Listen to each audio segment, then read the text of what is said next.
23 साल की मात्र हमारी उम्र थी और नॉन मेडिकल के हम स्टूडेंट थे।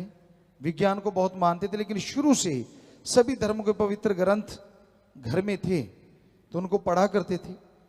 गुरु जी जिनकी आप तस्वीर देख रहे हैं, शास्त्राम जी महाराज, इन्होंने हमें कहा कि आप खुले दिमाग से सारे धर्मों को पढ़ो। तो हमने हमारे धर्म, हिंदू धर्म के पवित्र वेद शास्त्र, गीता, रामायण, महाभारत, पांचवां वेद कहते हैं, इनको पढ़ा। इस्लाम धर्म की पवित्र कुरान शरीफ, कुरान मजीद को पढ़ा। सिख धर्म की पवित्र गुरबाणी को पढ़ा। ईसाई धर्म की पवित्र बाइबल को पढ़ा। शेख फरीद, नामदेव, धन्ना भक्त, रविदास, सभी दादू जी और बहुत सारे जो बौद्धिस्ट, जैनिस्ट, जो धर्मों की पवित्र ग्रंथ आते गए हम पढ़ते रहे, अब भी पढ़ रहे हैं, क्योंकि धर्म अथाह ज्ञान है, अपने अपने विचार हैं संतों के, पीर पैगंबरों के, गुरुओं के, महापुरुषों के।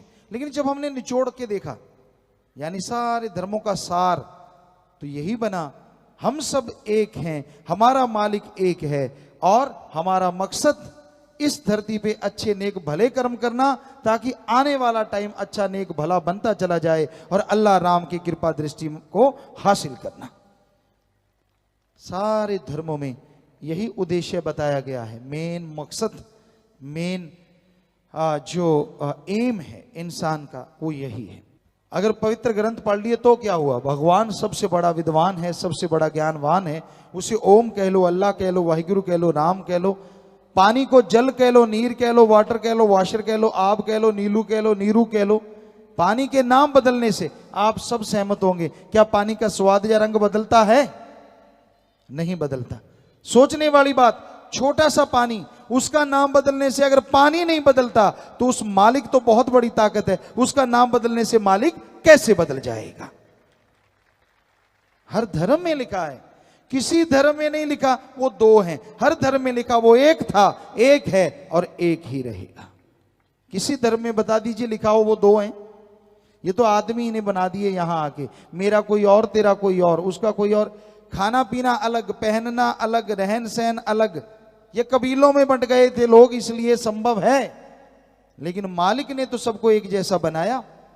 मालिक ने तो ऐसा नहीं किया कि एक के ताज लगा के पैदा कर दिया और दूसरे के पूंछ लगा दी हो, एक के नाड़ियों में घी दूध भर दिया और दूसरे के खून और तीसरे के पानी भर दिया हो। भगवान ने तो ऐसा नहीं किया, अल्लाह राम ने, उसने तो हम सबको एक जैसा बनाया। एक आपको उदाहरण देना चाहेंगे, सारे धर्मों के छोटे छोटे बच्चे एक जैसे शक्ल वाले हों, जन्म लेते ही एक जगह लिटा दो और आप में से कोई भी बुद्धिजीवी जो सबसे ज्यादा दिमाग रखता हो, क्या उन जन्म लेते बच्चों को एक जगह लिटाए, एक जैसा रंग, क्या आप बता सकते हैं कौन सा बच्चा किस धर्म का है? कोई धर्म को लेके पैदा नहीं होता, पैदा लेके होता है इंसानियत, आदमियत। और जब यहां धरती पे आता है, जैसे मां बाप जैसी शिक्षा लेता है, उसी धर्म का रंग रूप बनता चला जाता है। यही धर्मों में लिखा हुआ है, यही सच्चाई है। समाज की गंदगी दूर हो, अंदर से बाहर से बुराइयां हट जाएं, तो धन्य है वो माँ बाप जिनके बच्चे इसमें साथ देते हैं, इंसानियत का कार्य करते हैं। क्योंकि इंसानियत, मानवता, आदमियत किसे कहते हैं? किसी को भी दुख दर्द तकलीफ में तड़फता देख के उसके दुख दर्द में शामिल होना और उसके दुख दर्द को दूर करने की कोशिश करना, इसी का नाम इंसानियत है, आदमियत है, मानवता है। किसी को तड़फाना, किसी को दुख दर्द देना, वो इंसानियत नहीं है, बल्कि वो तो शैतानियत, राक्षसीपन है। तो भाई आपको यही बताना चाह रहे हैं कि हम सब एक, मालिक एक है। हमारे आम तौर पे लोगों के विचार होते हैं कि जैसा ओम हरि अल्लाह राम ने लिखा है, इंसान को वैसा ही मिलेगा, कि जो लिख दिया गया वो मिलेगा। वाकई सच है, जो लिख दिया गया वो तो मिलेगा। लोगों को पता नहीं होता, भगवान अल्लाह राम ने इंसान के लिए यह भी लिखा है कि इंसान को खुद मुख्तियारी दी जाती है, आजादी दी जाती है कि वो नए कर्म करे, और उन नए कर्मों में सर्वश्रेष्ठ कर्म ओम हरि अल्लाह राम का अगर ये नाम जपेगा, कर्म जोगी और ज्ञान जोगी बनेगा, तो ये अपनी तकदीरें खुद बदल सकता है। इस बात को लोग भूल जाते हैं। दिया तो मालिक ने ही है ये तोहफा, पर दिया सिर्फ और सिर्फ इंसान को है। किसी पशु, किसी पक्षी, किसी और रेंगने वाले कीड़े मकोड़े या किसी पेड़ पौधों को नहीं दिया, सिर्फ मनुष्य को। किसी देव फरिश्ते को नहीं दिया, सिर्फ मनुष्य को। मनुष्य को यह अधिकार है, हर धर्म में लिखा है कि वो कर्म जोगी और ज्ञान जोगी बने। हक हलाल, दशानौआदि किर्त कमाई, कड़ा परिश्रम, हार्ड वर्क, हर धर्म में यही है। ये करे और मालिक को याद करे तो वो अपनी तकदीरें बदल सकता है। इसलिए हाथ पे हाथ धर के मत बैठो, जो लिखा है वो तो मिल ही जाना है। नहीं, हमारा फर्ज मेहनत करना है। और सत्संग में आके इसका पता चलता है।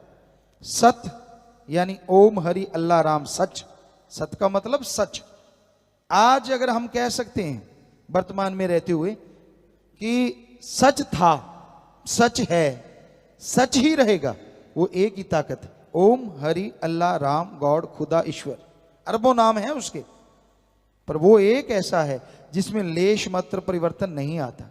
बाकी हर चीज दुनिया की परिवर्तनशील है, हर चीज को बदलना ही होगा, सिर्फ मालिक ही नहीं बदलते। तो वो ऐसा सच और संग, उसके बारे में रीत क्या और कुरीत क्या, सही रास्ता क्या और लोगों ने क्या बना दिया, उसके बारे में चर्चा हो।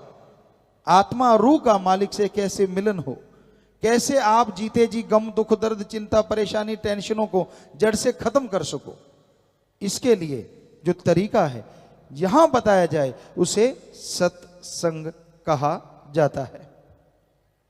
तो भाई, सत्संग में आप चल के आए हैं। हमारे धर्मों में जिक्र आता है घोर कलयुग, शैतान युग, कलयुग, महाकलयुग जब होगा तो कौन आएंगे सत्संग में?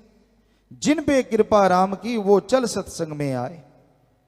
जिन पे उस राम, ओम, अल्लाह, गॉड, खुदा, रब की कृपा होगी, खुद मुख्तियारी का फायदा उठाते हुए लोग आके सजेंगे, बैठेंगे, वो अधिकारी बनेंगे अपने उन कर्मों के जो खुद मुख्तियारी से या अपनी आजादी से नए कर्म बनाए जा सकते हैं। तो भाई, आप लोग सत्संग में पधारे हैं, पधार रहे हैं, बहुत बड़ी बात है। क्योंकि मेले मुजरे में इंसान चला जाता है, पास से पैसे भी देता है और कोई न्योता भी नहीं देता, फिर भी जाता है। पर सत्संग एक ऐसी जगह होती है, यहां आना मुश्किल, आ गया तो फिर बैठना मुश्किल। लेकिन जो भी चल के आते हैं, यकीन कीजिए वो ज्ञान सुन के अपने अपने धर्म में रहते हुए अति भाग्यशाली एक दिन जरूर बन जाया करते हैं। तो इंसान अगर सुने, माने और अमल करे सत्संग सुन के, तो आत्मा का बीमा हो जाता है। जैसे जीवन बीमा या तरह तरह के होते हैं, पर आत्मा का बीमा ओम हरि अल्लाह राम के नाम से ही संभव है। जीते जी आत्मा गम दुख दर्द चिंताओं से मुक्त हो, मरणोपरांत आवागमन से मोक्ष मुक्ति मिले, इसी का नाम सच्ची मुक्ति है, इसी का नाम सच्चा मोक्ष है। तो ये सिर्फ और सिर्फ राम नाम से संभव है। ओम हरि अल्लाह मालिक की भक्ति इबादत से संभव है, और कोई तरीका नहीं है। तो भाई, अगर सच्चा मोक्ष चाहते हैं, सच्ची मुक्ति चाहते हैं, तो आप प्रभु के नाम का सुमरन किया करें। सुमरन ही एकमात्र उपाय है, सुमरन ही एकमात्र दवा है, जिससे जन्म जन्मों के पाप धुल जाया करते हैं और आत्मा इस काबिल बन जाती है कि परमपिता परमात्मा के नजारे मिलने शुरू हो जाते हैं। सत्संग में चलकर जो जीव आए, मानस जन्म का वो लाभ उठाए, 5 चोरों से वो बच जाए, सुनकर बचन ले अमल खमा। 5 चोर या रोग हर इंसान को लगे हुए हैं। काम वासना, क्रोध, लोभ, मोह, अहंकार, और इनके हेड सरदार कहें जो मर्जी, जो मुखिया हैं, मन और माया, ये 7 ऐसे हैं, इनके चक्रव्यूह में हर इंसान फंसा हुआ है। कोई ही बच पाता है अच्छे संस्कारों वाला, या जिसपे प्रभु की कृपा हो, अल्लाह मालिक राम की कृपा हुई, वो सुमरन करता हो, भक्ति इबादत करता हो, उसके अंदर बिल पावर आत्मविश्वास आता है, और वो आत्म बल के द्वारा अपनी इन बुराइयों पे जीत हासिल कर सकता है। आत्म बल के बिना इन बुराइयों पे जीत हासिल करना असंभव है।